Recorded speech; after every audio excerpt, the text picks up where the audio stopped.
What's going on, everyone? Thanks for tuning in to another episode of the Ducks Dish podcast. I'm your host, Max Torres, publisher and lead editor of Ducks Digest, covering the Oregon Ducks for Sports Illustrated. And we got a huge podcast on tap for tonight. We're kind of setting the stage for National Signing Day for the Oregon Ducks with the 2022 class, Ducks After Dark. Thank you guys so much for tuning in.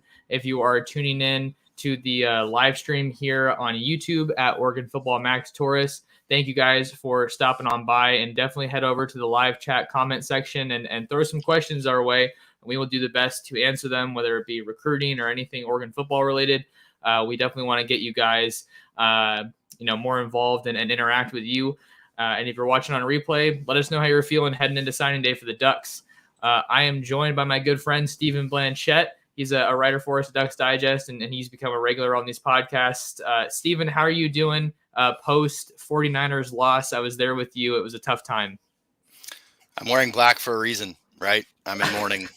No, it was a tough loss. I'm just going to get sad if I get into it. It was a great game. Both teams obviously played really hard, but I'm glad that signing day is just around the corner, so I can focus some of that energy on that into something a little more positive. I hear you. I'm excited for signing day. It was definitely tough seeing the Niners go down. It was fun to be watching it with another Niner fan, because I feel like I don't get to do that too often unless I'm back home in the Bay. So that was great. But yeah, let's get into some recruiting talk, man. We do have some questions here, so we can get to some of those, and then if you guys have questions, definitely throw it our way kind of throughout this episode of the pod, this live stream, and we'll kind of bounce back and forth because we had some stuff that Steve and I wanted to hit on, but obviously, like I said, we want to see what questions you guys have. So let's start things off here. Question from Andrew. Thanks for the question, Andrew. Do you think if Yuli signs, it improves the odds Connerly comes to Oregon? So for people who, aren't super entrenched in recruiting, let's just try to paint the full picture. So Dave Yuli is a 2022 offensive lineman out of Puyallup, Washington, a former commit for the Ducks. I think that when you're looking at how the Ducks can finish in the 2022 class, a great place to start is those former commits. And the good thing with Yuli is that he was one of the guys that was actually on campus for a visit this past weekend. So with him announcing his commitment on National Signing Day, the Ducks did get that last impression. But as far as, if it improves the odds that Connerly comes to Oregon, that's kind of a tough one for me to tackle, because I think when I'm looking at Yuli, I feel like what helps Oregon's angle is that he can kind of be the headliner of this offensive line haul, right? When you look at the talent that the Ducks lost after Mario Cristobal and Alex Mirabal left, now you have Michael Wooten and Kavika Rogers, and Yuli's kind of that big fish still left on the board, along with Connerly, obviously. But I think Yuli's a more realistic option right now, since Connerly's kind of he said that he's going to be pushing his decision out until March. So he said he's not going to be deciding on February 2nd.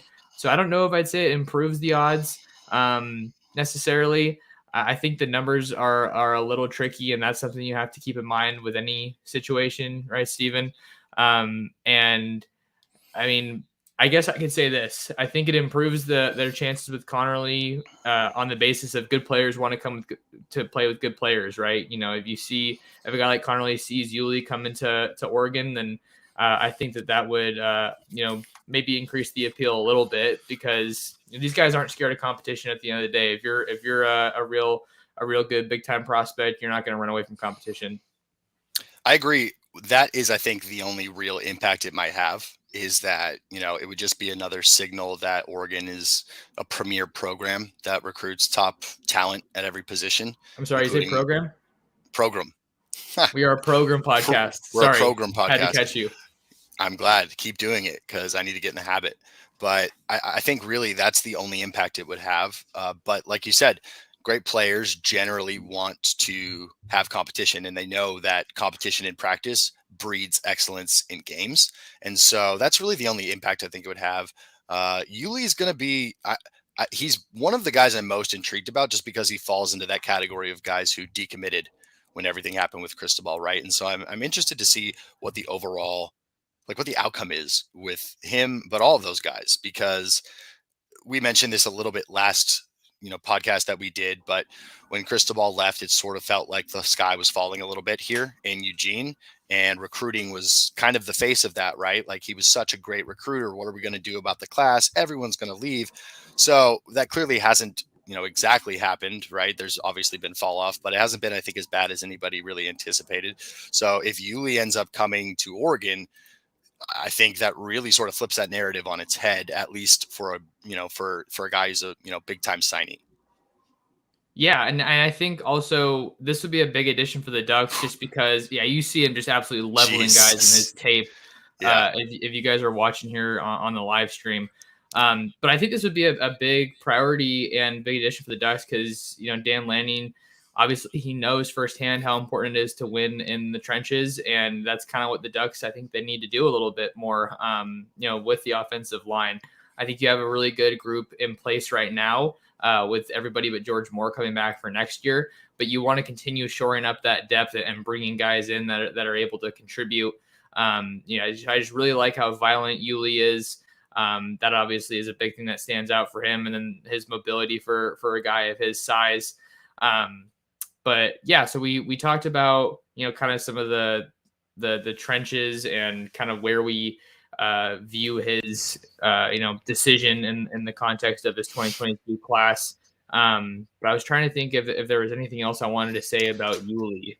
Yeah, I mean, as you can see right here with the tape, it's actually a great point right now. He's versatile enough to play offense and defense. I think in college as well. Obviously, most guys play both sides of the ball in high school, but I've been reading some stuff where he is projected to potentially, based on team need, be down there on both sides of the ball, which I think would be really, really interesting. So that's something to keep an eye out as well. I think probably smaller chance than that, that would actually happen. It would have certainly be based on need, right? Somebody would probably go down for that to happen. But just the fact that you've got a guy that's big, who's athletic enough to even be in that conversation, I think is really, really interesting. And yeah, again, like you hit that nail on the head there. The trenches it's where everything starts. And so with the elite linebackers that Oregon has coming back next year, which I think is the strongest part of this team, it's just all the more important to have that depth over there in the trenches and have those big guys be able to plug up holes so that those linebackers can run free and make plays. Absolutely. For Yuli, as far as tomorrow and kind of what you guys need to keep tabs on, what Oregon fans are going to be keeping tabs on. He's set to make his decision on CBS Sports HQ at 6:30 p.m. Eastern. So that's 3:30 for us West Coast folks out here. Let's talk about his finalists for a second, Stephen. Final three of Oregon, USC, and Miami. We all know the story about Mario Cristobal leaving Oregon to take the job at Miami. And this is an instance that we see a lot with various coaches that have taken new jobs. Lincoln Riley is a prime example of taking players from your former roster or your former recruiting class and trying to get them to follow you to your new stop. And we saw just how real Yuli's interest was, in Miami and in reuniting with Mirabal and Cristobal by taking that official visit. But I think in the 11th hour, signing days, signing day eve is kind of where we're at right now, right? I think that distance becomes a lot more real. He's probably going, talking to his family, and those thoughts are kind of going through his mind of, am I really gonna, how realistic is it for me, or do I really want to go thousands of miles across the country away from my family? I know from the reporting that our Dylan Rubenking did before his first commitment to Oregon, that he was talking about how important family was. So I know that's going to be, something that's probably he's thinking about a lot as he kind of mulls over his decision before making it final tomorrow. Yep. It obviously was very important to him, the relationship with Mirabal and, the kind of mentorship and, coaching he was going to get under his tutelage here at Oregon. So that's my biggest kind of worry in terms of if I think what his final football decision would be is that relationship with Mirabal, since obviously that was very strong from his initial recruitment. But yeah, family is clearly really important to the kid, and that distance is about as far as you can get from Eugene. So we'll see. Like you said, 11th hour is when those crucial family conversations are happening, right? That's when they're all sitting around the table, really deciding, what's going to happen if the guy hasn't decided already. So, when the family's getting tight and really talking about what's important, maybe that distance is going to be, the thing that kind of sways it if all things are somewhat equal on the football side. And then the last kind of point I wanted to hit on with Yuli, Stephen, is kind of what we were talking about before we hit record, was just, I think, another kind of aspect that shows us that recruiting is kind of a science, or it's like a big chessboard. And what I mean by that is that the Ducks hosted a ton of 2022 visitors over the weekend. Yuli was obviously one of them, but a lot of commits were on campus as well. So I think, having that final impression is another thing going in Oregon's favor. Having those commits, some of them former commits, some of them current commits, there with him, being able to kind of, reinvigorate those relationships. Be like, hey, man, this is why you fell in love with Oregon. The plan's still the same. We still want to, go win that national championship, bring that first one to Eugene, and we want you to be a part of it. I think that really is something that you kind of have to think about when you're looking at kind of these recruits that are making decisions on National Signing Day tomorrow that we're here in Eugene, because that's just another thing that kind of goes into the whole strategy of when you want certain people to be coming onto campus.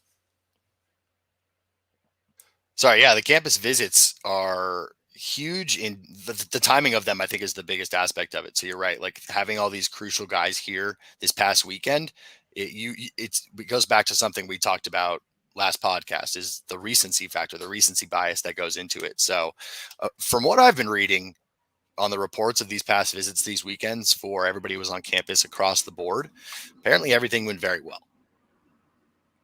Yeah, no doubt. I think that just from what we've seen from this staff, there's not really any reason to think that it didn't go well, right? We really don't hear too many reports, or I don't really even hear from many recruits when I talk to these guys that a visit went poorly.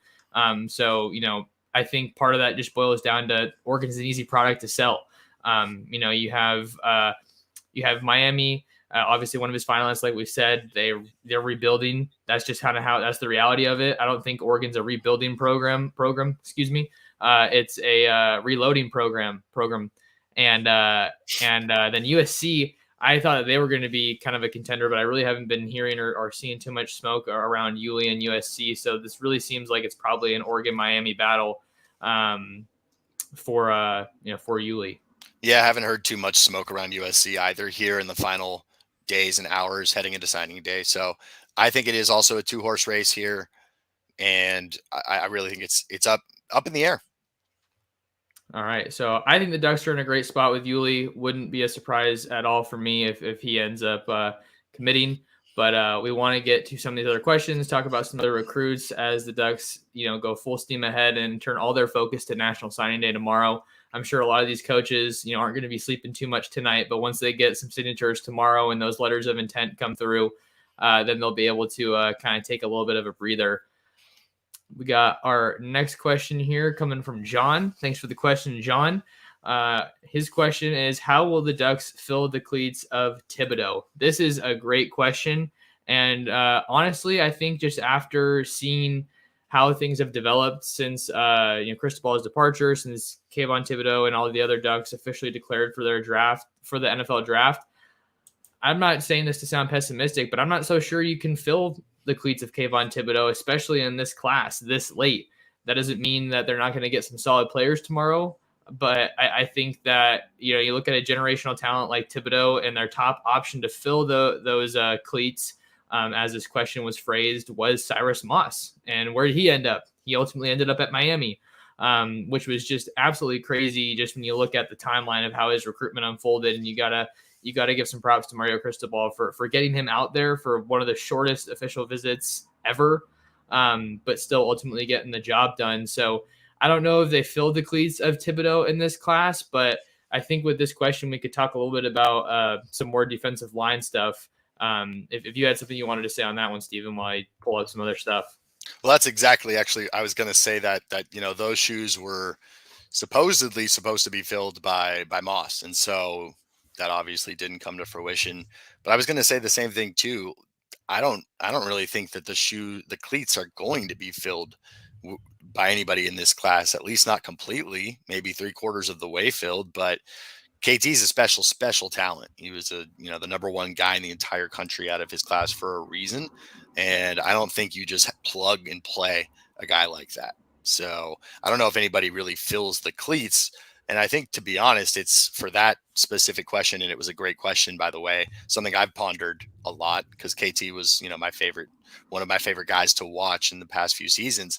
Is I think really it comes out of who's on the squad now, and some of the guys that have to step up that already have some experience, as opposed to a 2022 kid.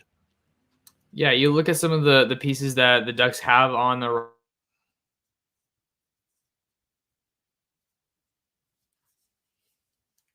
roster currently. Sorry, my internet might have pooped out there for a second. Oh, okay, it's a little bit delayed. But hopefully everyone can still. Sorry if I'm having issues here. But Braden Swinson was a guy that had some flashes in the 2021 season, and I think that he's in a great position, especially under Dan Lanning, to really take a big step forward in 2022. And then Trevin Mai is another big body that I think still has a ton of potential. His body, talk about total transformation since he got to Eugene. I think he put on something like 30 pounds since he got here to take on a bigger role on the edge for the Ducks. But yeah, it's going to be something super hard, and I'm not sure it'll be filled on the recruiting trail in this class, but no doubt that'll be a priority for Lanning and company in 23. Yeah, and I think Brandon Dorless is going to be, one of the main guys called on next season to be able to step in, and he did it this past season when KT was out and injured with his ankle. Dorless stepped up. Dorless played great against Ohio State as well in Columbus. So he's a kid. I think he also won most improved player for the team. I think they voted him that. Saw that somewhere, or he got that from somebody. Pardon my lack of actual citation on that there, but I did see that happened. So he's one of the top, I think, overall returning guys on the team. And he's somebody that I really look to be able to step in and fill that kind of role. Yeah, hold on one second. I'm going to try to do something here on my screen sharing. I think I remember where you saw Dorless got most improved, because we voted him most improved. I don't know. Yeah, it was us. I was like, I knew it was right in front of me, and I was like, was it the team or did we do it? It was us who did it. Yeah. Yeah. Citation lesson, kids. Dorless is a guy to watch for sure. But since we're on the topic of defensive line, I think another update that we can kind of mix in here on this topic along the defensive line is Kristen Miller. He's a 2022 defensive lineman out of Georgia, was on campus for a visit a couple weeks ago, spent some time with Dan Lanning and company, but he recently announced that he would be choosing from a top 4 of Miami, Ohio State, Florida A&M, and Georgia tomorrow. So Ducks, officially out of contention there. Miami got the last visit. And I think that when you see a move like that happen, it might kind of give us a little bit of insight into why we saw the Ducks take a commitment from Jordan Riley. I don't know if it's Jordan or Jordan Riley, the Nebraska transfer defensive lineman who committed over the weekend.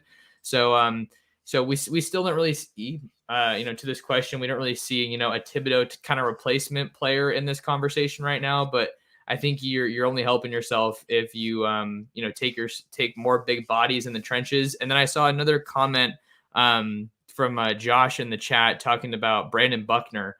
I think he's a guy that is just oozing potential, and he was even in there during the Ohio State game. So the staff has a ton of confidence in him. To really be someone who steps up and can kind of elevate their game in 22. Yep.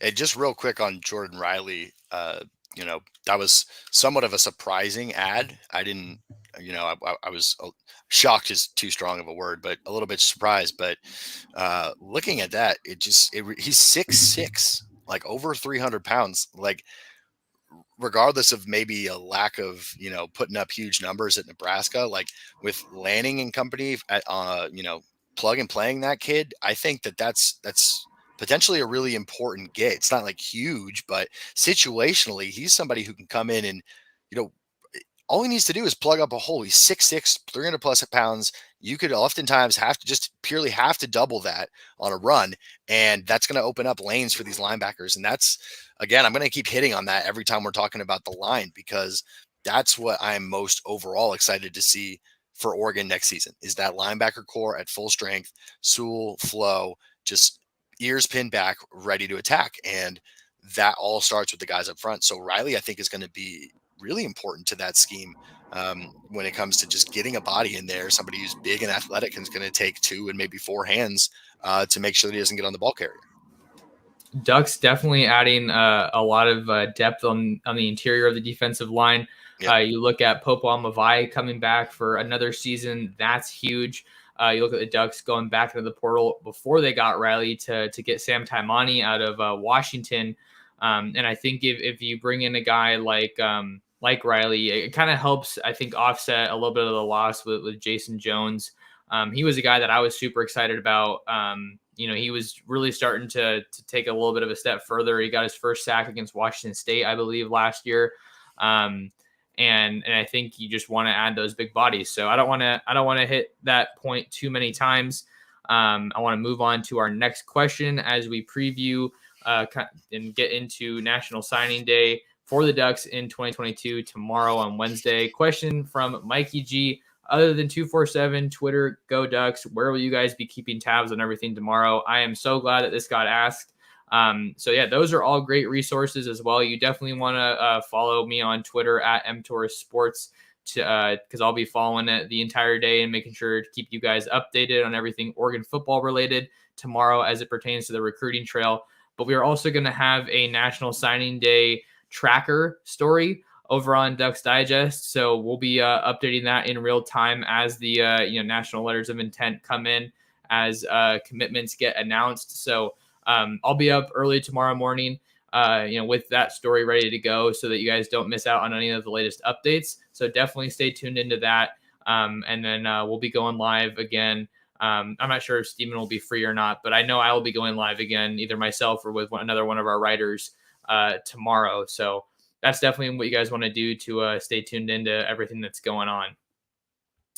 And I had another question. Let me just scroll through here. This is, I don't want to go back to the same person, but it's a good question. Mikey G asks, is James a lock or is he just trolling us for stealing land?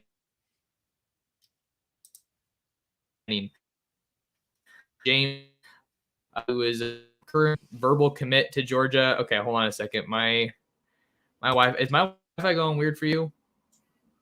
It's a little bit, yeah. Okay, I really hope this doesn't mess up the stream, but I should be on Ethernet, so I'm going to try something really quick. Just bear with me, folks. Sorry about this. Okay. Can you still hear me okay? Loud and clear. Okay, cool. I just tried to switch to Ethernet, so hopefully that works. Sorry, folks, for the technical difficulties. So Jordan James, 2022 verbal commit to Georgia, comes out to Eugene for a visit, and that visit went pretty well. And then Carlos Lachlan made sure to get back in front of him with an in-home visit. I think that you see, things working out pretty well. I think that there was a report that he canceled his Florida visit, and I think that would bode well for the Ducks. And then you look at, kind of how these other recruiting dominoes are setting up, right? Stephen, you have Andrew Paul, Texas running back out of the Dallas area, who the Ducks really pushed for late, but unfortunately for them, so did a lot of other programs. I hope I don't beat that to death, so maybe I don't need to use that too much. But a lot of other teams, saw how much of a hidden gem he was, and we see schools like Georgia, Clemson, Michigan getting involved. Georgia got the final official visit. He was at Clemson the week before, and then a new update that just came out today, Tuesday, February 1st, as we record this. Paul is going to be choosing his next school from a final 3 of Michigan, Clemson, and Georgia. So you see Georgia got the last visit. I imagine that they knocked that out of the park. Maybe we're looking at a little bit of a swap here. Paul goes to Georgia and James goes to Oregon. I'm not going to go as far as saying James is a lock, but he's one of those guys that's still left on the board for the Ducks that I feel I'm pretty confident could end up being a Duck when all things are said and done. Yeah, I agree. I'm fairly confident. it just goes back to show how important potential recency factor can be. So, the Oregon running back situation, as we know, is, let's call it a fluid one, and we're not exactly sure who's going to be in that room. And it's certainly one where we need some depth, because while there's a lot of talent there, it's mostly unproven. So Jordan James would be a huge get. It's funny. I laughed. Is he just trolling us for stealing landing? That would be a long, drawn out, cruel troll. Well played by Mr. James, if so. But I think Oregon's got a good shot, to be quite honest. All right. Yeah, I think that the Ducks have a good shot. There was another question that I wanted to get into that was related to the running backs. So let me see if I can pull it up, because I think it could have some good discussion. Do you think we'll see a 2-back set in our new offense? I think it would make sense to. Okay, I think I read this question wrong the first time that it came up. I was thinking like we're going to see a 2-back rotation, but a 2-back set, I think that's more so. Do we think we'll see multiple running backs on the field at the same time? Is that kind of what you're thinking, Stephen? Yeah, that's how I interpreted it. I think that we could see that more in terms of maybe 2 backs lining up on either side of the quarterback and one motioning out. But I don't know how much we're going to see, and we're certainly not going to see a fullback out there, right, in an I formation. That's not going to happen. So we're not going under center for that. So I'm not sure. That's a really good question. I'm curious to see it. When we're at the spring game, we'll certainly we'll certainly report on that. That's something that I'll make a note to report on and see if we see that, because I think the more, being a Niners fan, right, we can sort of loop that into that. One of the things that makes the Niners really successful is their motions and the eye candy that they give the defense, and a lot of that has to do with 2 running back sets, because especially if you've got a running back who can come out of the backfield and catch it, and I think Caldwell can do that. So if we've got a running back who is a passing threat, where we can get some motion, some misdirection, some play action, then 2-back sets would be super intriguing. But I honestly just don't know. To be honest, I haven't watched enough like Florida State film to really be able to confidently say that I think Dillingham's going to throw that in there. And we don't even know, Steven, if he's going to necessarily, I doubt it would be a carbon copy situation of bringing over the Florida State offense to Eugene. I'm sure if I'm Dillingham, I'm looking at the offense aspects of the offense that worked in Tallahassee, and then how can I kind of tweak it and then, evolve that. But when I think about this question, I think about Seven McGee a little bit. I think about how he's just so versatile and how we want to get him more involved, get him in the slot, get him coming out of the backfield, move him around, get some motion, some reverses. I think if you look at Seven McGee and then some of the other backs here, but particularly McGee, I think if you do a 2-back set, then you can really kind of free yourself up a little bit more to move him around and get him more involved, which I think a lot of Duck fans are, anxiously waiting for. Yeah, and shame on me for not mentioning Seven McGee first in that conversation. He's extremely versatile. We saw it in the Alamo Bowl when he, almost made that incredible play, which I thought when Brown, I believe he was what everyone thought was throwing the ball away, and out of nowhere, Seven just darts across the screen and nearly makes an incredible play. So huge effort play, I think, as well. Big moment in that game.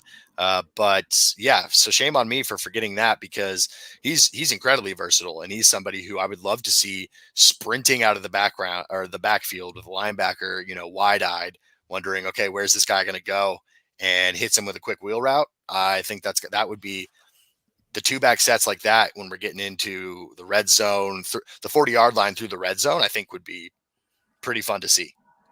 Absolutely. So we'll keep an eye on, what we see in spring football. It feels like it's so far away already, but like we're already entering like the final month of home basketball games, since we're on February 1st. And I think maybe it's the first week of March that the last home basketball game is. So, I love covering hoops, but obviously I'm a football guy at heart. So we want to keep it rolling here on the Ducks Dish podcast, live on YouTube at Oregon Football Max Torres, and check out our some more questions here in the chat. This next one coming from Matthew Shane. Sorry, it took me a sec to get to your question, Matthew. He was like, Max mentally blocks me every time, but I don't have it out for anybody except for some spammers that come in the comments every now and then. Those are the people that I don't want in the chat.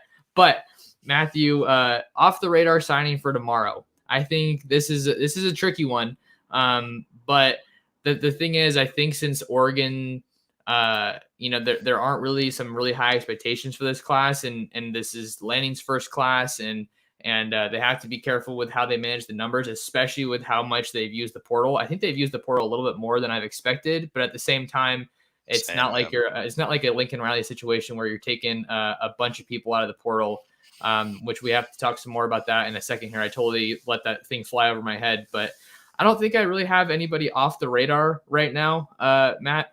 I think kind of one of the wild card guys that we can talk about a little bit. Maybe that's an easier way to put it.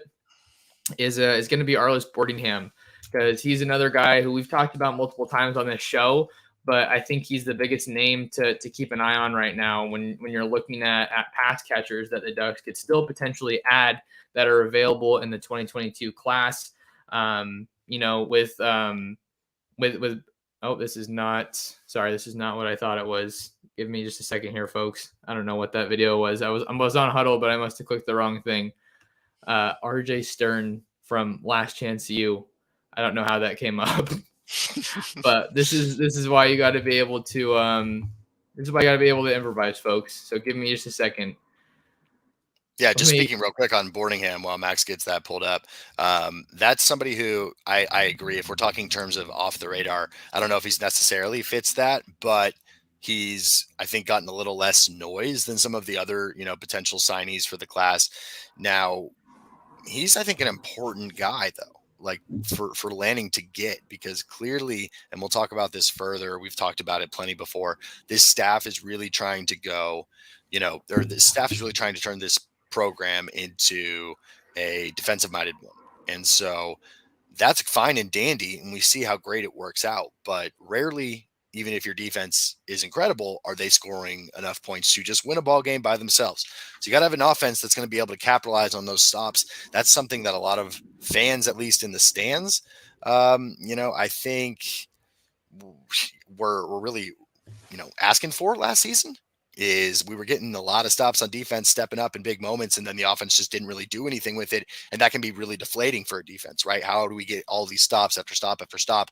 The offense doesn't get anything done.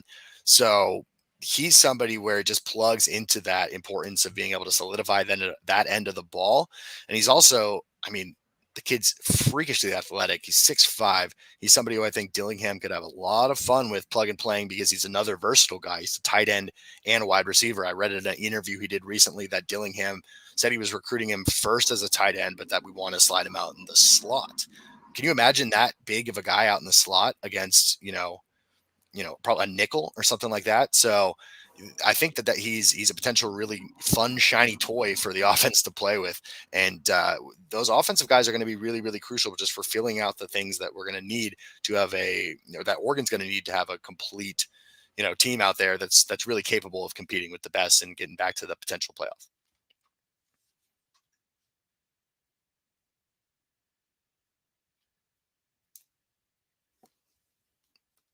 Max, frozen there, buddy?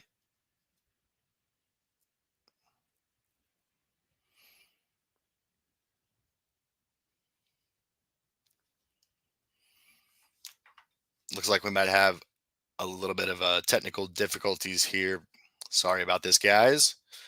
There's been some storms coming into Eugene off and on, so I wonder if that's having an effect here, but we'll give Max a few minutes here. Keep the questions rolling in, guys. Definitely appreciate you guys dropping those on us. It's really the crux of the show, as you guys can tell, so really appreciate that.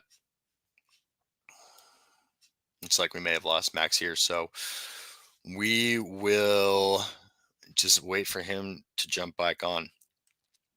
Yeah, just got an update from Max. Looks like it crashed on his end, so we'll give him a few minutes here. Now, unfortunately, guys, I don't have the ability to share the questions up here that Max does as an administrator, so I can just go in here and I'm just going to read one, and we'll just go from there.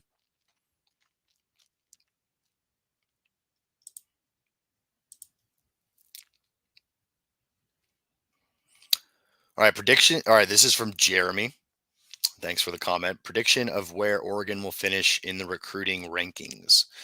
So I think that's a really good question because at the end of the day, those recruiting numbers are really, you know, it's what's most important to a lot of people. The end of every one of these recruiting articles is going to be wrapping up, what kind of basically ranking they had in the class. Like, where do they shape up in the conference and where do they shape up nationally? Now, again, I got to do a better job sourcing here, but I did read something today that Oregon, heading into the week at least, had the seventh ranked in the Pac 12 recruiting class in the Pac 12 and the 99th, I think, ranked overall class in the country.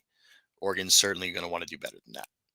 So, with a couple of these signings here that they've secured in the last couple of days, big name obviously is Jaleel Florence. I think that bumps the averages up significantly, and if we can get another one of these a couple more 4-star guys, I think that's going to be huge.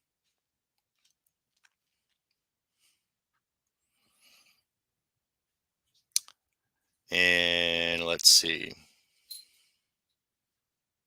Yeah, Trevor, funny comment. Max was too impressed. All right, with the highlights, and it froze him up. We'll see. I love the highlights. To be honest with you guys, would love your guys' opinion on that, but I think it kind of flows with the show. Flows with the vibe of what we're trying to get across in terms of being able to talk about these players and then have you guys kind of see what they can do on the field as well.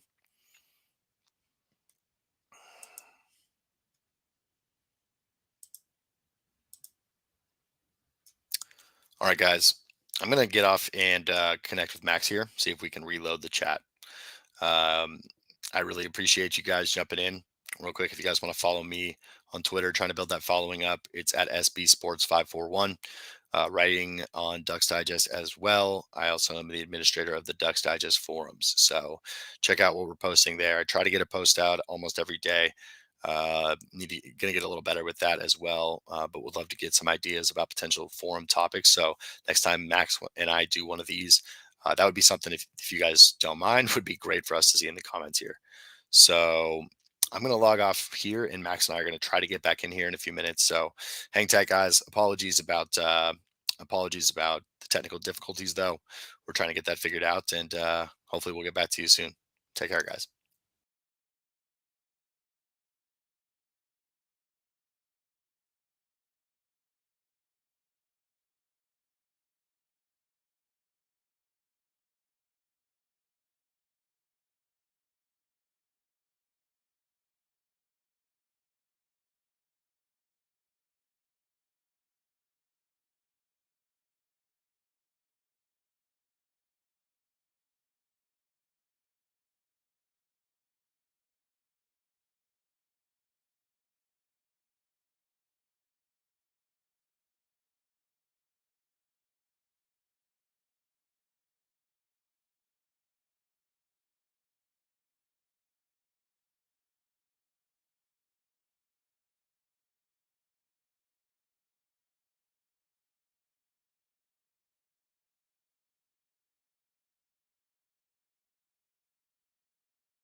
I was muted. I am I'm having some pretty bad luck so far. We're gonna try to get Steven back in here. Thank you guys so much for the ones that stuck around. Um, wow, man, it's not fun having Wi-Fi like this. So this is exactly why I got internet. But you gotta roll with the punches, folks. So we were talking about Boardingham when we were last on here before the internet completely died on me. So we can hop back in there and talk more about that and kind of give our final thoughts. I'm just trying to see if I can text Steven right now to get this thing back on the road and just get everybody in here.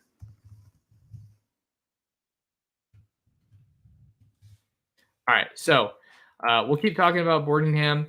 As far as from what I've heard from some of my sources, Oregon feels good about how the visit went, and I think that obviously bodes well. Being around the recruits and the basketball game. I think there were a lot of recruits that went to that, which is great. Um, and when you're looking at the need for the Ducks, I think that they would be, well served to add a guy like Boardingham in the 2022 class, given the wide receivers that they have on the roster right now. I think that the wide receiver depth isn't ideal. So adding a guy like Boardingham can certainly help that. I think you feel good about where the tight ends are at right now, and especially with Montevau and Ferguson.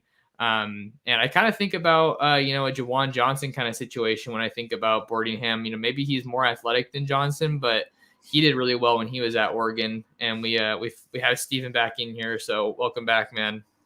Yeah, of course. So okay, yeah, we're kind of just giving some final thoughts on Boardingham. I kind of threw out Jawan Johnson as kind of a bigger body wide receiver that the Ducks have had in recent years. Do you have anything else you wanted to add on Boardingham?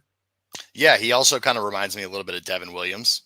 And I think it just, again, shows that having that really big body wide receiver on the outside or tight end that you can throw to is just a really impactful part of the offense.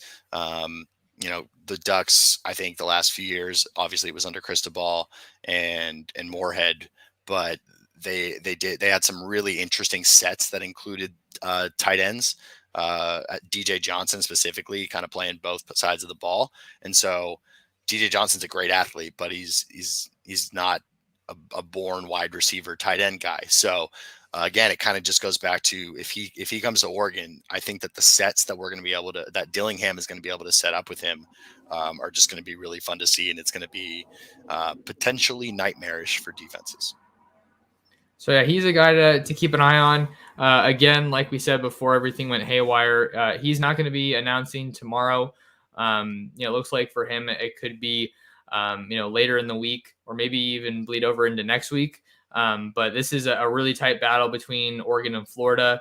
I know Florida's done a great job of making sure that he feels like a priority and really kind of selling the vision that they have over there under Billy Napier, getting things started. And just while we were on the topic of wide receivers, we can put another question up here. I think, Steven.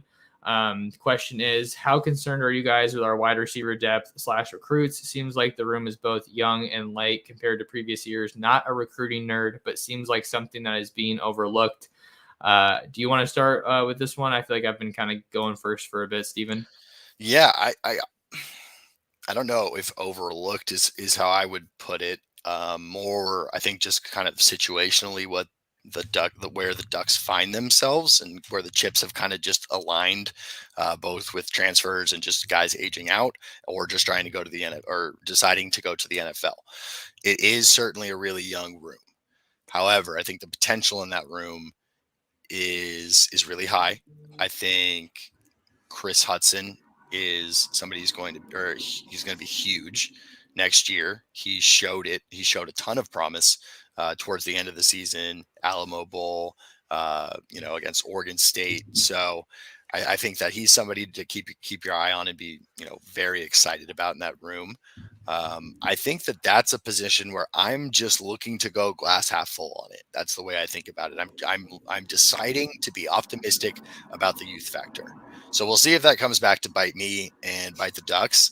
But that's just how I've thought about it recently. It's a really good question, and that's just something where I'm deciding that for me is going to be a strength that I'm going to focus on in terms of how I have an outlook for that. Okay, yeah, it's a good way to look at it too, and I feel like just based on what we've seen on the recruiting trail and coming out of the transfer portal, I think that's probably how the staff is looking at it a little bit, right? You know, you see Troy Franklin, Dante Thornton, Chris Hudson, you know, really coming on at the end of the season. Isaiah Croker is going to be back, but man, it's been just a total overhaul, you know, since you know, the summer really at the wide receiver spot. You know, you had T Mac committed, Nicholas Anderson.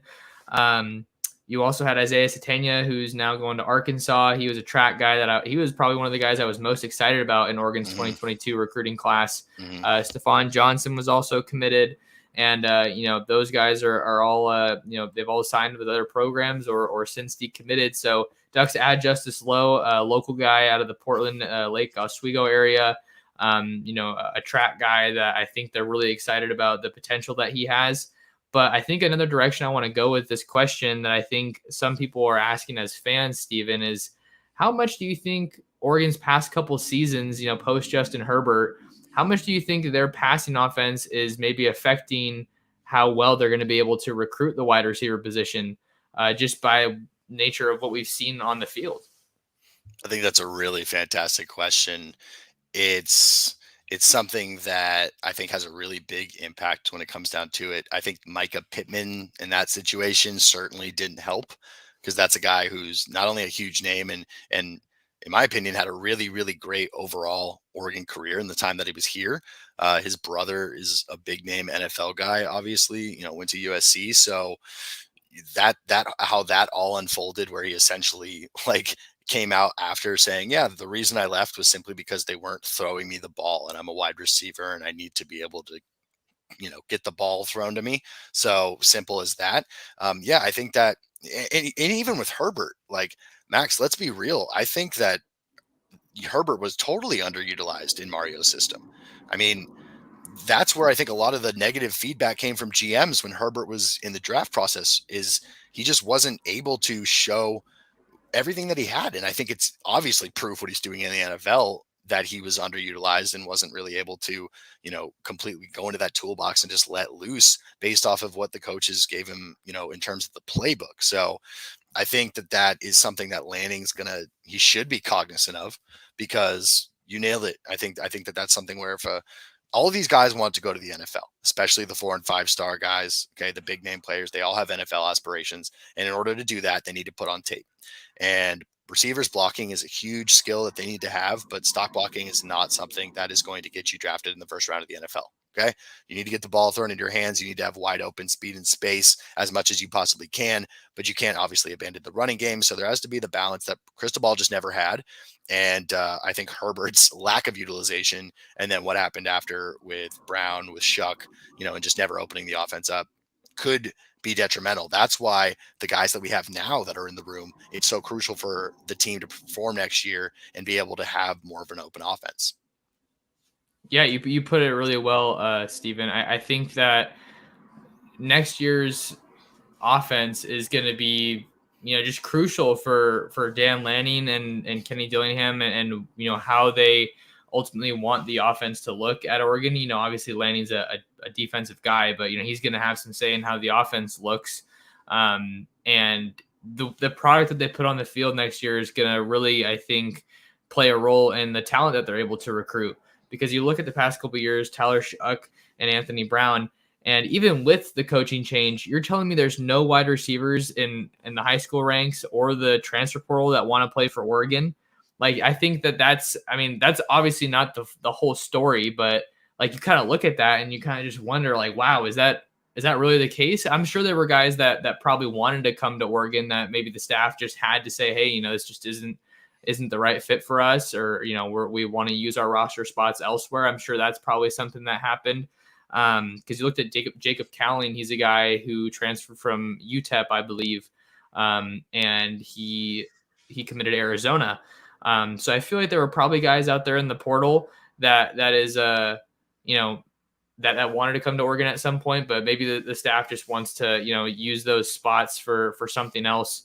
And there was another point I think I wanted to make with on the topic of receivers, but yeah, you at the end of the day, you got to get tape to show NFL teams. To your point, that was the other point I was going to make. Sorry, it just came back to me.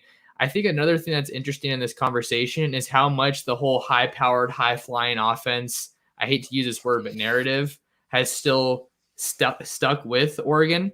Yep. Because that's not what it is. I mean, it definitely hasn't been what it is in these past couple of years when Cristobal was here, but you still talk to people and I feel like they still think about, the flashiness, the speed, the excitement.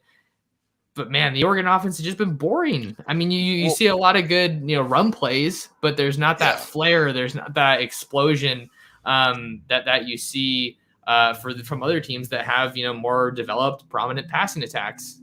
Yeah, and I think that really speaks to the lack of identity that I think the program has had or lacked since Chip left for Philadelphia. Is that's Oregon at that point, it was nationally known as that high flying brand. And you live in Eugene, like every time that, I'm anywhere talking about the Ducks, somebody's going to mention like how much they miss Chip and how much they miss, 70 points, a game, that kind of thing, even though it wasn't that high, but obviously you get my point. So and then after Chip, Helfrich, that was just a dumpster fire the way that ended. And then with Taggart, wasn't there long enough to establish an identity. He just more embraced the swag than anything else. And then Cristobal, for me, he's somebody who obviously huge, imposing figure. I saw, I believe it was John Canzano. I thought he put it really well in an article I read from him. He said he's got the Navy SEAL mentality with Navy SEAL quotes and makes you want to run through a wall. But like, that's just great. That makes you want to like hit somebody. That's awesome. Okay. But like, you have to have more than that if you're going to have an identity as a football team. It goes more than just wanting to hit somebody in the mouth. Like, that's a given. It's football. If you're gonna play football, you better hit somebody in the mouth. So that just can only take your team so far. And so I think they've just lacked an identity in general. And that lack of identity has fans like yearning for what we had most recently in terms of an identity, which is that high flying Chip offense. You're right. That time has passed. It clearly was passed with Cristobal, the way he recruited it to try to make Oregon a more run focused, traditional SEC sort of, recruiting style, heavy on the offensive line, punch it, punch the rock all the time, have the quarterback arguably act as a running back more than he does a quarterback. That's all past SEC style.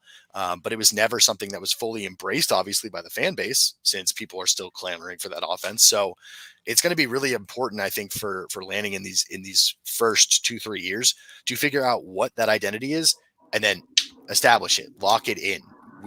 So that everybody on the team in the stadium, everybody knows what Oregon's going to be, or at least what they're going to look to be every week on the field. Man, I love that point. You got to get an identity and lock it in. But going off of that, Oregon was kind of, I don't want to say they were lacking an identity. We knew what their identity was. It was, we're going to pound the ball down your throat, and we're not going to change or deviate from that unless we absolutely have to, right? Unless you stop the run. So I think you look at that. But Stephen, look at the recruits that they were able to ultimately get to Eugene, and then that they had in place at the wide receiver spot for 2022. Obviously a tremendous amount of credit has to go to Brian McClendon for recruiting those guys. Dante Thornton, Isaiah Brevard, Troy Franklin, that are here in Eugene. But that 2022 class was loaded. Obviously, everything's changed now, and none of those guys are going to be here that were formally committed. But it's possible. It's possible if you can get a team like the Ducks have been these past 2 years and getting them loaded up on top tier recruits like they have been.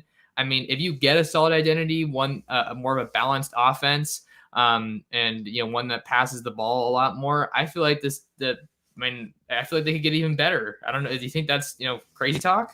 No, 100%. And I mean, the identity is another thing that's a positive thing that you can pitch to recruits on both sides of the ball. But if we're talking specifically offensively, I think it's extremely attractive to recruit if you can tell them, look at the defense I've brought in, right? This is the identity, or look at the identity this is the identity that we have. Do you want to be a part of this identity, right? That's the first thing. if that's the case, if this is what you're looking for when you're trying to, in these formative years of becoming a man, and the program that you're looking to be a part of, first, that identity is the most important thing. And then into that, you add the different pieces of it, right? So if you're having the conversation of an offensive player who's playing for a defensive minded coach, you've got to be able to establish, hey, part of our identity is XYZ in the offense, and this is how you fit into that XYZ. Okay. So it's incredibly important just for that all encompassing, overall recruiting aspect. Yeah, I love that point for sure. And I think another, since we're just on the receiver topic, I can't believe I didn't think of this, but this is the very reason that we have you guys here and why we have the chat function. Josh T says if he's still here, assuming Addison is going to have to go back to full-time wide receiver again, in my opinion. Brian Addison obviously played at safety last year for the Ducks. Originally came in out of the 2018 class out of Jay Sarah out in Gardena, listed on the Oregon roster at 6'4", 183. You saw him his freshman year seeing some time at wide receiver. And he's going to be one of the, wild cards for this team. I think, Stephen, Josh has a great point. I think maybe things haven't been great at safety for him. He hasn't really been able to break through too much. He did get an interception when he played last year, so I got to give him credit where credit's due. But you look at the depth, the situation with the depth at wide receiver, and Addison's the guy who has experience playing there. You hate to move a guy back and forth too much, but maybe this is a move that makes a lot of sense. Yeah, I mean, if he was sort of thrust into that safety position, and honestly, I thought he played well, especially, I mean, hopefully I'm not getting this completely wrong, but if my memory serves me correctly, he played really well against Colorado specifically. And either way, if you have a kid who's at one position and you've got injuries and you can immediately plug him in on the other side of the ball, to me, that says a lot about the guy. And so he's clearly an athlete, great size, 6'4". I love having those 6'4" plus guys out on the edge at wide receiver, because when you get into the red zone, it's the toughest place to score. And being able to just throw it up against a corner who's 5'8", 5'9", 5'10", and have that guy just immediately have a 6 foot or a 6 inch advantage without even jumping is a really important thing. So, I could see the Ducks doing that, depending on what happens with signings, right? Depending on what the room looks like. It all depends on the room. If they're comfortable with where they're at post signing day and heading into the spring in the wide receiver room, I say he proved enough to me at safety that I think he'd be able to really shine there if that's what he focused on. But I do think he's a guy where this is probably a time in his career where we're figuring out, okay, where are you going to play and what are you going to be? And that's what you're going to end your Duck career as. So that'll be an interesting thing to see. And I think it entirely depends on the class and what the room looks like. Yep. So yeah, we'll have to see if the Ducks get any more. I think that would be a good, a good answer to I think it was Matthew's question earlier about kind of off the radar signings. I'd be really surprised if they added a wide receiver at this point. Outside of Boardingham, who we talked about. But yeah, thanks for this question, Josh. I think that is a great possibility to think of right now and kind of mull over as we're in the off season. Am I saying that it's likely? Not necessarily, but I think it's one of the options that is on your roster that you maybe have some flexibility with. So thanks for bringing that to our attention, Stephen. I know another point that I wanted to talk about here. That is, some fresher news while we kind of maybe wait for some more people to throw some questions our way. Caleb Williams, finally off the board, the former Oklahoma Sooners quarterback, announcing his commitment to USC, along with, joining Lincoln Riley, reuniting with him in LA. That was arguably the biggest name in the transfer portal, from the moment that he announced that he would be entering the portal, and he's finally going to LA. We're all super shocked, right? But yeah, I just wanted to kind of get your thoughts here and see what some of our viewers and listeners think. Yeah, that's what I was going to begin with, is that it's weird to me that this finally breaks now, and it was the worst. It's like we all knew this was going to happen. It's not like he was going to go anywhere else. I mean, this is the coach that supplanted him over what a lot of people thought might be a Heisman frontrunner going into last season in Spencer Rattler. So of course he's going to go to USC. Like what did we think was going to happen? So I just thought that it was funny that the thing that we all knew was going to happen took probably the longest to really officially materialize. To me, it's it's exciting because the Oregon USC rivalry is officially back on. It's officially back on with Riley and Lanning, with recruiting in the battles that are going on right now, with Florence picking Oregon over USC. Like it's back. It's back on. Unfortunately, the two teams do not play this upcoming season in the regular season against each other. But going forward, this is going to be, Oregon and USC excitement, rivalry again. So I think that just kind of points to what we should be expecting here in the next couple of years is going to be big lands for USC. And then on the flip side of the coin, Oregon punching right back. And I think they did that, very timely with Florence officially committing, right around the time that news officially broke for Caleb Williams. And so it also it highlights the guys who are running the programs, Lincoln Riley, offensive genius.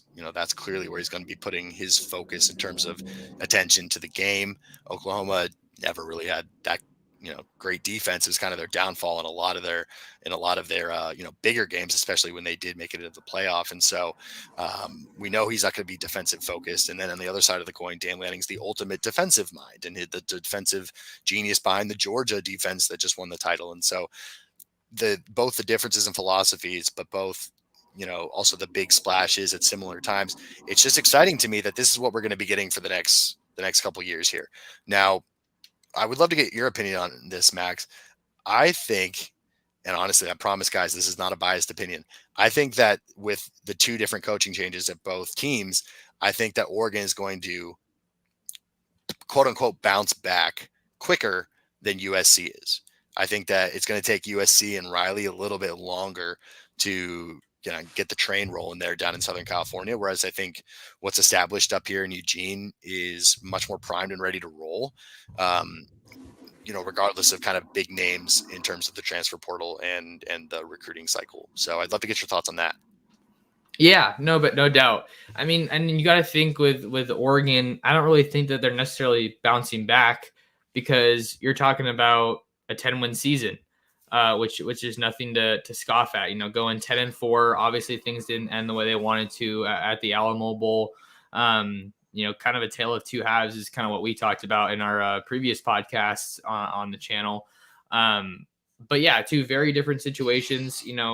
Mario said it in his exit interview. I left 3 top 10 classes there on the roster, and some of the best players are just puppies. So I thought that was a really spot on, comparison and some insight into what the Ducks still have in Eugene with Cristobal leaving. And, to flip it on its head, if you're looking at USC, they still have some good players. And, this 2022 class is certainly a good start, but they're definitely looking like more of a rebuild. I feel like as I say this, maybe I don't want to end up in one of those like grayed out or blacked out videos where like they're like taking the journalists, stupid take from before the season or something. But I will go and say this. I mean, they are off to a tremendous start with recruiting, but none of that means a single thing if you can't put together the on-field product, which is exactly what Oregon fans learned under Mario Cristobal, because you see there's tremendous players that have come through here and that are still here, but if they're not utilized properly, and if you can't get out of your own way with play calling, then it doesn't really mean a whole lot. But, yeah. And just real quick on that, I think it also sort of highlights, where expectations come with highly ranked recruiting classes. So with Cristobal, when he was here and he had those 3 top 10 classes, I mean, from being a boots on the ground season ticket holder perspective, being in the stands every weekend, like there were national championship playoff aspirations. I promise you, like whether they were founded or not, they were there and they were abundant. Okay. So that I think a lot has to do with the number of those classes in terms of ranking coming in. Like we have all these 4 and 5 star guys. We've got these top 10 classes. Like why aren't we looking like it on the field? And football is something to me where it's one of the most intricate games to really understand at its core. And with all of the moving parts that happen, that's why quarterback is such a hard position to play and why the MVP of the NFL is almost always a quarterback. It's because it's such an intricate game, but at the same time, it's one that's very simple to see when people are not playing it right. You know what I mean? And that sort of that shows a lot when you can clearly see that the guys on the field are incredibly talented, super athletic, but the scoreboard doesn't reflect it. And then so once you have that 2-3 years in a row, I'm not trying to like bash on Cristobal here and like his coaching or No, anything say like what's that. on your mind. But I think it really just does show where expectations kind of line up with recruiting classes. And I just think that it's good and bad, right? Because expectations, I think they were unreasonably high for myself included. Oregon didn't have a team that was going to make it to the national championship this year. If we look back and are real with ourselves and Monday morning quarterback the entire season, like they weren't a national championship team, and that's fine. That's okay. There's only 2 of them in the country that make it, but the expectations were there, and if as long as recruiting stays high, they're going to remain there. Yeah, and I think with USC, there's still a lot of work to be done. I think the biggest critique that a lot of people want to latch onto there with what the Trojans have as far as their on-field product right now, there's a lot of work that needs to be done in the trenches. You see that there's, if you can't win the line of scrimmage, then you're not doing yourselves any favors, and you're ultimately kind of capping yourself for how far you can really take your team. I think with Oregon. We saw them more often than not dominate the offensive line of scrimmage, but not enough on the defensive line of scrimmage. I think we've talked about that, or Dylan and I have talked about that in a previous podcast, but I really feel like the talent on the roster has predominantly been, when we're talking about the trenches, on the offensive line versus, having more of those big time names on the defensive line. So I think Lanning's arrival is coming at the perfect time from that perspective to get some of those big time defensive line names. But yeah, so just to kind of put a bow on the USC conversation. I mean, them being good is good for the Pac-12, and in turn, it's good for Oregon. Certainly it's going to make some recruiting battles harder to win out there in Southern California. But I think that if USC is in the mix and they're a good team, it's going to make the Pac-12 and Oregon look better, because it'll make, if Oregon can beat USC when they're good, it'll be something they can. I'm trying to think of the phrase, but it's something they can put. It's a resume builder when you're looking at the postseason in the college football playoff. If they are in that discussion, hey, look, we beat USC. They were led by Caleb Williams and all this ridiculous skill talent, and Dan Lanning and the Oregon defense really came and helped shut it down. Yeah, I agree. I mean, in USC every year is going to be, a little overhyped just because of the glitz and glam that goes with it. I think we have, yeah, Mikey said it perfectly. I mean, it's just another year of USC only helping teams that beat them early. Yeah, that's what happens, at least of late. They're ranked way higher than they should be. They, play some non-conference teams that look like they have a top 25 win, and they can put that on their resume, and that's that. So USC is not close to where USC has been in our lifetime in terms of success, but they do have some sort of built-in advantages, especially when we're talking about where we're at, in society with, being a digital society in LA and, Hollywood, La La Land, all that goes with that. So, those are some kind of built-in things that I kind of obviously sort of just go into that hype machine naturally, that Oregon or, really most other teams in the Pac-12 don't have. But it all just comes down to, like you said earlier at the very beginning of this point, like it doesn't matter what you can put on the recruiting sheet if you can't do anything with it on the field. Exactly. So I think that people are going to learn that lesson. I think that I'll hop in the Twitter spaces, and Miami fans are, kind of going back and forth with Oregon fans, saying that all the recruiting is great, but there's still kind of a limit when you have some of that mindset, like like Cristobal had. So I have a couple more questions I wanted to hit on here, Stephen, and then we'll kind of wind down. Again, sorry for the technical difficulties, everybody. Thank you so much for sticking around. This is an interesting one from Nick. He says, so in my eyes, cornerback has gone from big need to maybe overloaded. Yep. Wide receiver is still not adequately addressed, in my view. Any new cornerbacks, possible wide receiver prospects instead? What do you look like you wanted to say something on this one, Steven? You want to tackle it to start? Oh, sure. I mean, I think that's spot on, because it sort of is what has happened in the last days and weeks here, is that going into the final stages of the recruiting, process here in January, late December, I was worried about corner. And then, we've got Gonzalez that comes in from Colorado, and then we've got Florence, which is great. Super stoked on it. But add in some other names as well, and the cornerback room is, I think, very solid right now. So wide receiver, again, in this class may not be adequately addressed. You're right, in terms of where fans might want to see it, but that goes back to the young guys that are on the roster now, and obviously it depends on them staying healthy. But that to me is the ultimate kind of indicator of where this receiver room is that Oregon's going to be going in a young receiver direction, but led by the guys who are already in the room. And it's going to be a plug and play sort of situation after that. I don't want to say they're going to be cobbling pieces together, because they're not. It's Oregon. They're going to have, enough interest in guys from guys who can play. But yeah, corner seems much more solid now than it was a mere week or two ago. Yeah, no doubt about it. I like the depth that they've kind of shored up a little bit at corner. I think it's another important thing to think about, though, Stephen, is corner is not a position that's easy to start at as a true freshman. I think best case you get some decent contributions out of one of these guys in the 2022 class. I mean, I'd love to have even more of that. If I'm looking at this from an Oregon perspective, but getting the guys to play early as a true freshman as corners is not an easy ask. You got the Derek Stingleys of the world that are, they don't miss a beat when they come in, right? But I like, just on that topic, there's another guy that I wanted to talk about in the 2022 class that's kind of on Oregon's radar. Jalen Davis Robinson out of Waxahachie High School out in Texas. He was out here for an official visit 2 weekends ago. And then most recently made it out to Baton Rouge after LSU offered last week. So he's someone to keep an eye on, that I guess that Oregon fans have been keeping an eye on, rather. I think that one's down to Oregon and LSU. My gut tells me LSU on that one, just because they got the last visit. The defensive back culture there is crazy. It's closer to home.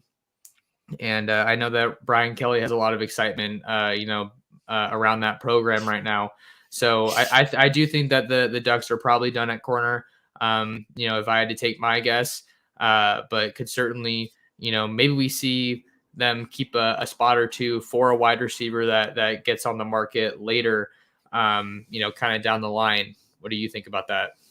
Yeah, I mean, first I chuckled earlier because I think Brian Kelly might be having a little too much fun over at LSU right now with the DBs that he's recruiting.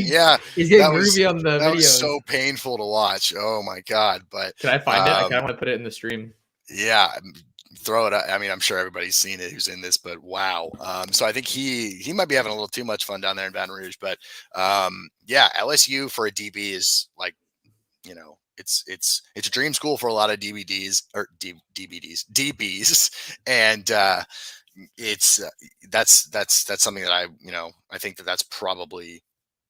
That's where I think he might go. I guess his visit went really well in Eugene. Again, based off of what I've heard from that lately, he's one of those guys where I really like corners who are 6 feet tall and above, and they're rare.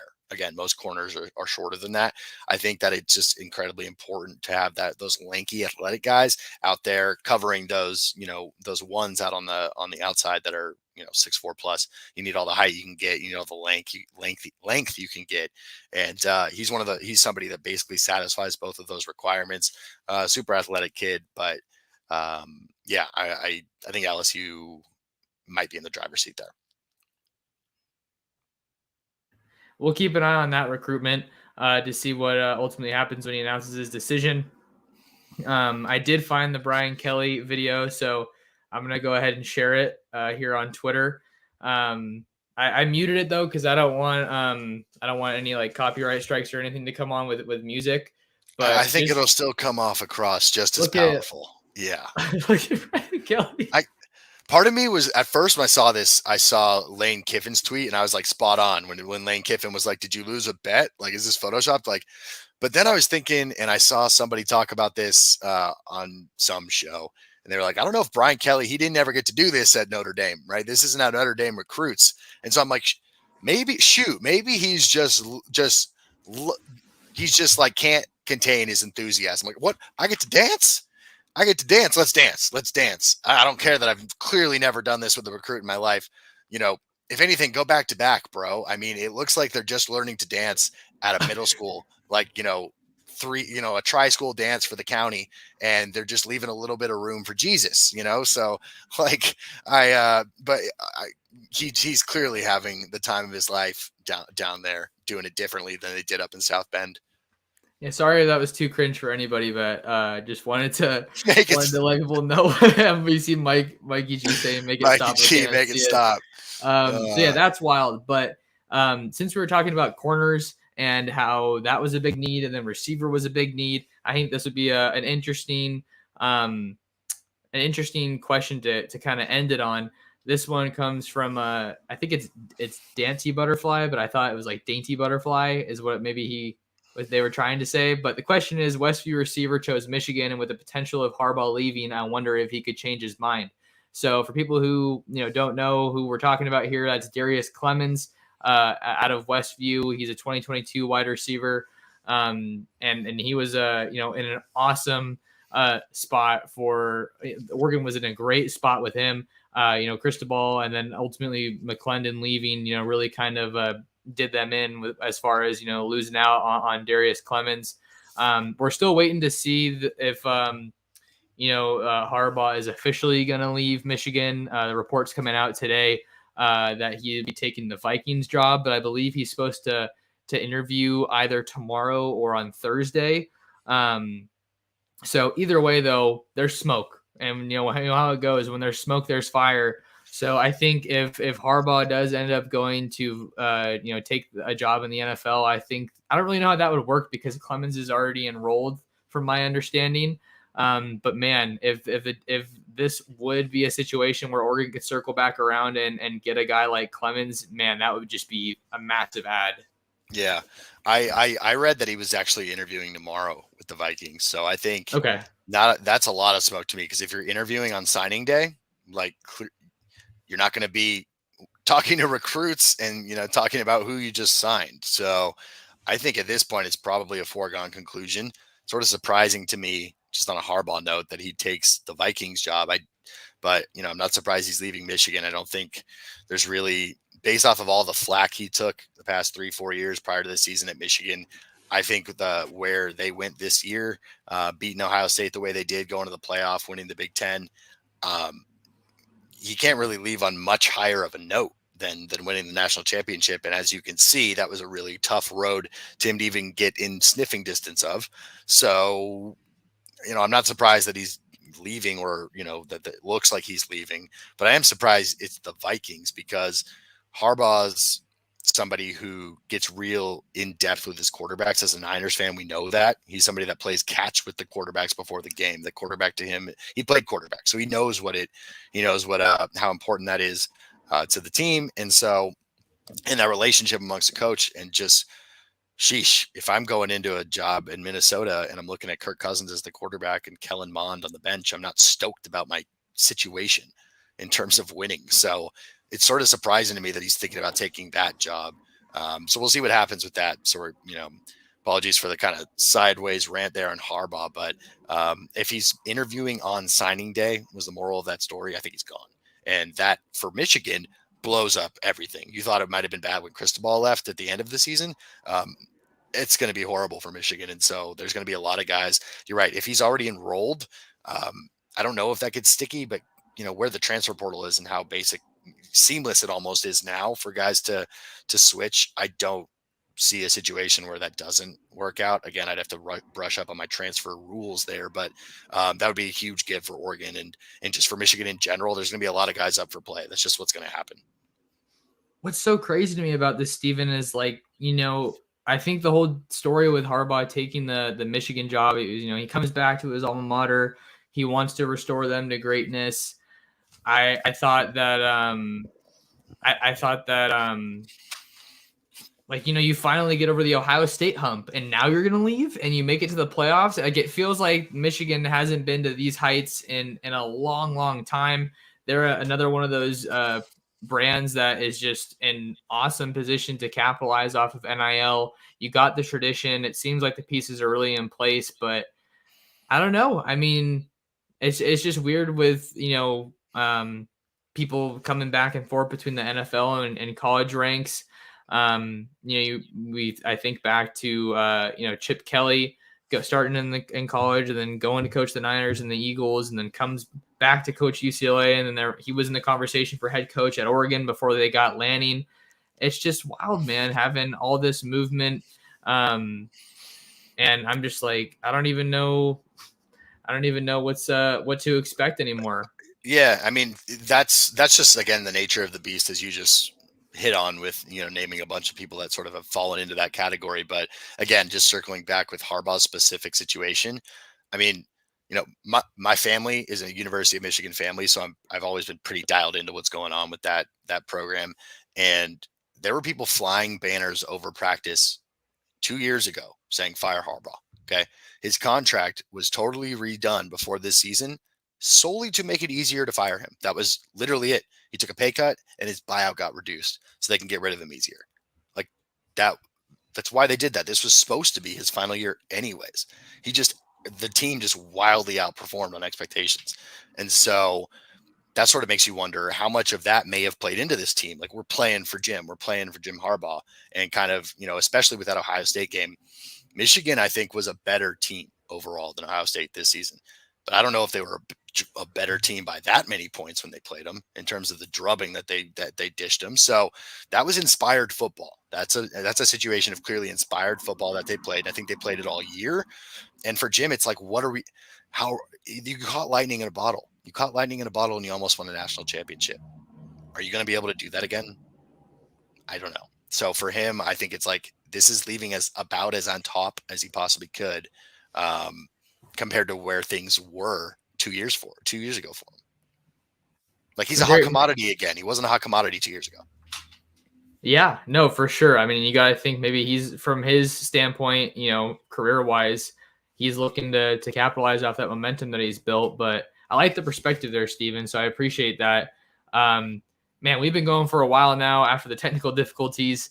So I think we're going to wind it down. But closing remarks, Steven, Oregon football, Oregon recruiting with signing day tomorrow. Kind of where's your head at? Any final thoughts? I'm excited. I think that there is going to be a splash of sorts, or somebody off the radar that does sign that's going to, make some headlines. Not somebody that I can predict, to be quite honest with you, like we mentioned earlier, but I think there is going to be one of those. Signing day is always exciting, as we all know, because it's a glimpse into the future of what your team's going to look like. Okay. And it's doubly intriguing with the new staff, the shortened recruiting time, and being able to see, okay, there's been so much hype about Lanning and his recruiting prowess, the rest of the staff's recruiting prowess, the guys that they've brought in on the staff to shore that up. I think it's going to be a real interesting kind of test. It's all been kind of sun and roses out here in Eugene since Lanning got hired, in terms of, optimism level. And tomorrow is our first real test as to, how far they've come in the last 2 months. So that's what I'm most excited about, is to overall just see where things shake out, not necessarily in where the ranking is for the recruiting class, but with the specific pieces that we're able to plug in and see where the holes are going to potentially be filled. I think that's the biggest thing. So that's what I'm really looking out for, is position by position, as opposed to overall ranking of the class in the Pac-12 and nationally. I think that's going to be a better indicator after an entire season and cycle of recruiting for Lanning and company. So I'm just excited to see, if they've really identified needs and then plug those needs. Yeah, you put it really great, Stephen. It's time to deliver, right? All that enthusiasm. What can you put out? I was going to say on the field, but what can you ultimately capitalize on and really get those signatures for with those top recruits that are still left on the board. One last guy that I want to talk about before we get out of here is Marion Winston out of Central Catholic in the Portland area. He's a former commit that was on campus this weekend. I wouldn't be surprised at all if the Ducks, were to get him back on board, seeing that Lanning went in home, Don Johnson went in home. He's one of those big figures out in Portland. And then Trajan Williams as well. He's still committed, but he didn't sign during the early signing period. So I think that the Ducks, get two more top in-state prospects, and one of them being an Oregon legacy with Marion's older brother Lamar being a former Duck. So, I think we've gone over some great names to keep an eye on here as the Ducks head towards the finish line tomorrow. A reminder for you guys in the live stream: stay tuned to Ducks Digest tomorrow for our signing day tracker story, so that you guys don't miss out on any of the latest recruiting headlines and updates. And also go make sure to follow me on mtorres on Twitter at mtorresports. That name right there on your screen. And if you're watching on YouTube, kindly ask that you take a second out of your day to go ahead and hit that subscribe button. It is free and it is a tremendous help to the channel. And before we get out of here, Stephen, where can people find you? You can find me first on Twitter, SB Sports 541, working on the YouTube channel, guys. That will be up and running eventually, promise. And we'll keep you guys posted on that. And another thing that I briefly mentioned while Max was getting the internet thing figured out, but I want to say it again. What we'd love to see in these in the comments from you guys is forum ideas, because I am running the forums here for Ducks Digest. And while I like to think that I come up with awesome stuff all the time, I think that I could definitely use your guys' help in giving us some stuff. So basically, if you guys give us a topic, let us know. You can DM that to me or tweet Max, and then we will get that posted on the forum. We'll obviously, give you guys a shout out, make sure that you guys are recognized for, bringing that to our attention. And that's really what we want to do with this forum, guys, is, I see the forums that Oklahoma has and Texas has and Alabama has, and there's a ton of engagement from guys. And that's basically because the fans are the ones really helping to tell us what you want to talk about. Let's get there, guys. That's what we should do. So tell us what you want to talk about on the forums as well. If you guys just drop some nuggets of that during the chat, I'll just be taking notes and be able to kind of log those, and Max and I'll get together and post them. So that's something that we're really trying to push, and we would love to get more engagement on that. So check out the Ducks Digest forums, and hit us up on Twitter to let us know what you guys want us to be posting about. The more that fans see, the stuff that you guys want to talk about, the more that, the entire fan base comes together. And I think that's really, that's a really just one extra fun aspect of college football, right? Is these fan bases and what we could talk about and get into, because there's so many different moving parts all the time. So long spiel there, but yeah, the forums, I think, would love to get some more interaction from you guys on that. Appreciate the plug there, Stephen. All right, guys, that'll do it for this episode of the Ducks Dish podcast. Kindly ask that you subscribe to the channel and go ahead and share the show. Other Duck fans who want to build the community, whether that be on the forums, on the podcast, here on the YouTube channel, that'd be a big help. And we will see you guys tomorrow. I'll tweet out a time and link for our next live show, our signing day edition live show. Hopefully my internet cooperates a little bit more than it did today. So thank you to all the real ones out there that stayed and rocked with us while we got that figured out. Hopefully no technical difficulties tomorrow.